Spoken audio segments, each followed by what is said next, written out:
अस्सलामुअलैकुम वरहमतुल्लाहि वबरकातुहू। नाज़रीन मोहतरम, आज की इस वीडियो में हम आपके लिए लेकर आए हैं हज़रत सुल्तान सलाहुद्दीन अय्यूबी रहमतुल्लाह अलैह और एक औरत का ऐसा वाक़या जिसे सुनकर आपके भी होश उड़ जाएंगे।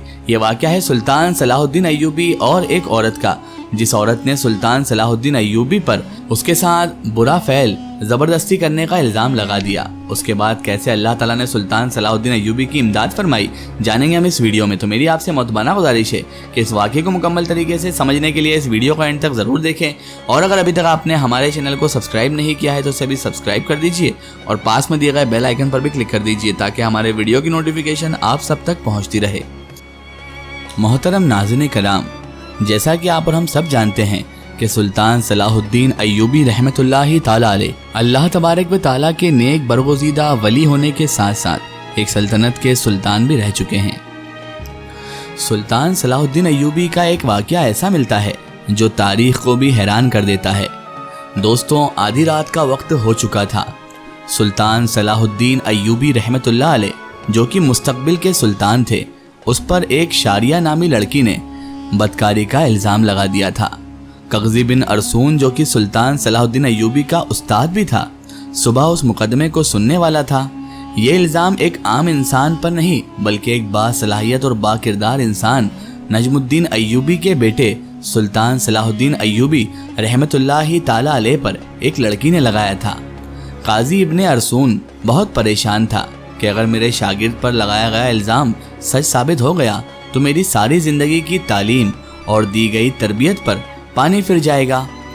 काजी ने वज़ू किया और जानमाज पर अल्लाह तबारक व ताला के हुजूर सजदे में गिर गया और दुआ करने लगा, ऐ मेरे परवरदिगार, ऐ दोनों जहां के मालिक, तेरा बाकिरदार और नेक बंदा अब मुश्किल वक्त में आ गया है।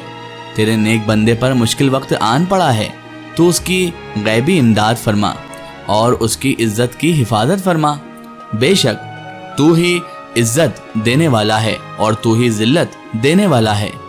मेरा दिल नहीं मानता कि सुल्तान सलाहुद्दीन अय्यूबी किसी की तरफ बुरी नज़र उठाकर भी देखेंगे, लेकिन दूसरी तरफ सारिया नामी वो लड़की पूरे यकीन के साथ सुल्तान सलाहुद्दीन अय्यूबी रहमतुल्लाह अलैह पर इतना बड़ा इल्ज़ाम लगा रही है। दोस्तों, ये वाक़या कुछ इस तरह से पेश आया था कि जब सुल्तान नूरुद्दीन जंगी अपनी सल्तनत पर कायम व दायम थे तो सुल्तान सलाहुद्दीन अय्यूबी पर एक शारिया नामी लड़की ने इल्ज़ाम लगाया कि सुल्तान सलाहुद्दीन अय्यूबी ने उसे अकेले पाकर उसके साथ ज़बरदस्ती करने की कोशिश की। तमाम लोग हैरान थे कि सुल्तान सलाहुद्दीन अय्यूबी जैसा बावकार और नेक इंसान इस तरह का काम कैसे कर सकता है। भला उन्होंने ऐसा किया भी है क्या? किसी को यकीन नहीं आता था। कोई कुछ बात करता और कोई कुछ बात करता। अगली सुबह सुल्तान नूरुद्दीन जंगी की मौजूदगी में काजी इब्ने अरसून को यह मुकदमा सुनना था और सुल्तान सलाहुद्दीन अय्यूबी पर फर्दे जुर्म आयद होने के बाद सज़ा सुनाई जानी थी।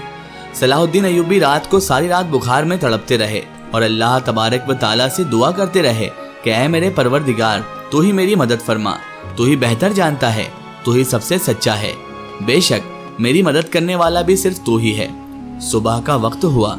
सुल्तान सलाहुद्दीन अय्यूबी का बुखार बहुत ज़्यादा था।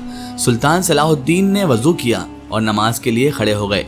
नमाज कायम करने के बाद अल्लाह के हुजूर सजदे में गिरकर दुआ मांगी और कहा, ऐ मेरे मालिक, ऐ दोनों जहान के सरदार, तू मेरी इज्जत रखना। वो दिन नजमुद्दीन अय्यूब के ख़ानदान के लिए बहुत ही अजीब दिन था।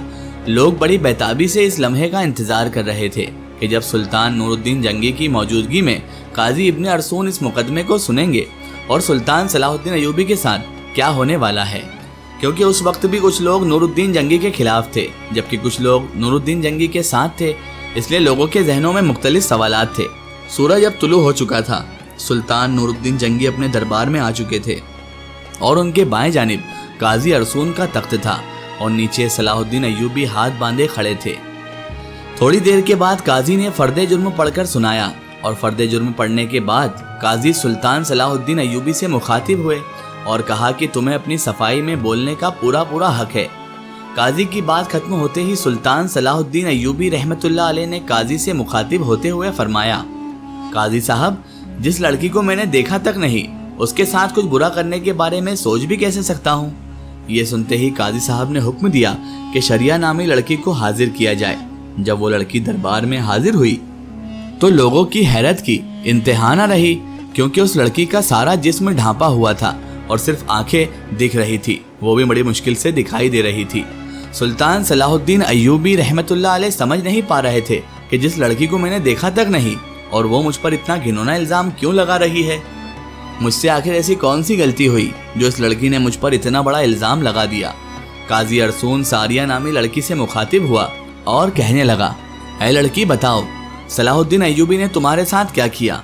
तो उस लड़की ने कहा कि मैं अपना बयान पहले दे चुकी हूँ, मजीद ऐसी बातें करके मैं अपनी इज्जत ख्वार नहीं करवा सकती।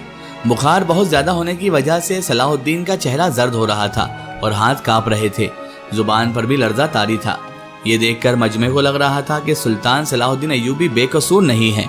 सुल्तान नूरुद्दीन जंगी बड़े गौर से सारा मंजर देख रहे थे। पूरे दरबार में सन्नाटा छाया हुआ था। लोग बड़े गौर से सलाहुद्दीन अय्यूबी और उस लड़की की बातों को सुन रहे थे। सुल्तान सलाहुद्दीन अय्यूबी ने उस लड़की से कहा कि क्या तुम्हें अपने रब से डर नहीं लगता कि तुम एक बेकसूर इंसान पर इतना बड़ा इल्जाम लगा रही हो? लोग समझ रहे थे कि सुल्तान नूरुद्दीन जंगी का भतीजा होने की वजह से सलाहुद्दीन अय्यूबी अगर मुजरिम करार भी दिया गया तो सजा से बच जाएगा। सलाहुद्दीन अय्यूबी ने काजी से कहा कि जब हम किसी भी मसले का हल नहीं निकाल पाते तो हम फिर अपने अल्लाह की तरफ रुजू करते हैं, और मैं भी इस लड़की को कहता हूँ कि अगर ये अल्लाह को हाजिर नाजिर जानकर अल्लाह की कसम खाकर ये कह दे कि इसका इल्ज़ाम सच्चा है तो मैं वो गुनाह भी कबूल कर लूँगा जो मुझसे सरजद भी ना हुआ। ये सुनते ही वो लड़की सलाहुद्दीन अय्यूबी को बगौर देखने लगी। वो सुल्तान सलाहुद्दीन की हालत समझ चुकी थी। थोड़ी देर बखूबी देखने के बाद लड़की चीख चीख कर रोने लगी और कहने लगी, मैं तमाम मजमे के सामने अल्लाह को हाजिर नाजिर करके कहती हूँ कि सलाहुद्दीन बिल्कुल बेकसूर हैं, सारा गुनाह मेरा है। अल्लाह अकबर। ये सुनकर सारा मजमा हैरान हो गया और उस लड़की के चंद अल्फाज ने मुकदमे को उल्टा कर दिया। इतने में सुल्तान नूरुद्दीन जंगी दहशत से अपनी कुर्सी से उठे और उस लड़की से कहा कि क्या तुम्हें पता है कि इल्जाम तराशी की तुम्हें कितनी बड़ी सजा मिल सकती है? तो उस लड़की ने कहा, हाँ मुझे मालूम है कि इसकी मुझे कितनी बड़ी सजा मिलेगी। उसके बाद काजी ने शारिया से कहा कि आखिर ऐसी क्या वजह थी कि तुमने सुल्तान सलाहुद्दीन अय्यूबी पर इतना घिनौना इल्जाम लगा दिया? तो लड़की ने अपनी आंखें झुका ली, लेकिन जब सुल्तान नूरुद्दीन जंगी रहमतुल्लाह अलैह ने लड़की की तरफ देखा तो उसने कहा, ऐ मेरे सुल्तान, मैं जानती हूँ कि मुझे बहुत बड़ा गुनाह करने की सज़ा मिलेगी।